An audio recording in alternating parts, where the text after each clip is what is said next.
Hey, what's up? Jigzer here. To download and install apps on your iPhone, you can use the App Store, which you can access only if you're signed in with your Apple ID. But what if you don't have both?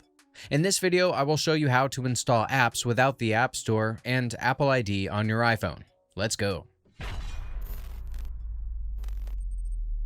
As is well known, Apple tightly controls app installation, making it impossible to access the App Store without your Apple ID.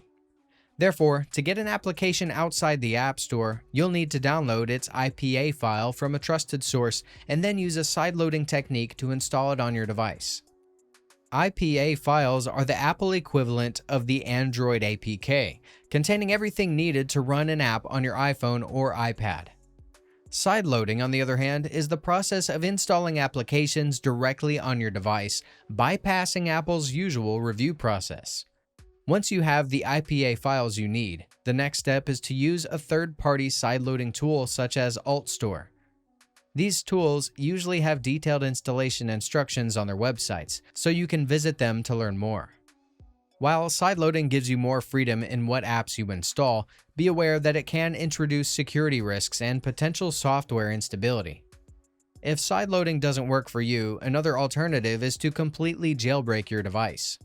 Jailbreaking removes Apple software restrictions and fundamentally changes the security model of your device, giving you complete control over what you can install. Once your device is jailbroken, you can implement endless customizations and features that Apple doesn't officially allow. While this may be promising at some point, note that jailbreaking also compromises the security of your device and voids your warranty. That's why this option is only suggested if you're tech-savvy, comfortable with the risks, and understand that you won't be able to create an Apple ID. Okay, if I've been able to help you, I'd appreciate a thumbs up and a subscription. If something didn't work out and you're stuck, check the comments. Maybe someone has solved the problem. Otherwise, I can try and help you further. I offer personal support on Fiverr and can give you independent advice. I also offer many other services. Feel free to check them out. You'll find the link in the video description. Until next time, bye.